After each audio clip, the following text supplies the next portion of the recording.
Rodrigo Roa Duterte built more and better than all the administrations succeeding my father's.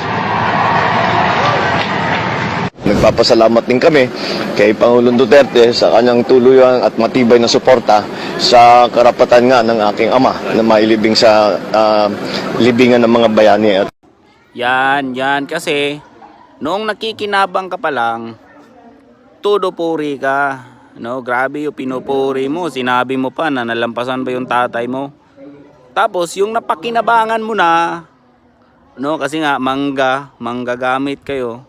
Pinadala mo sa Hague, no? Mas pinili mo na protektahan yung pinsan mong korap kaysa tumanaw ng utang na loob, no? Dito natin masasabi na itong mga Marcos manggagamit, walang utang na loob, ang kakapal ng mukha. Yung tatay niya binigyan ng disenteng libing, tapos yung matandang nagbigay ng disenteng libing pinadala mo sa Hague.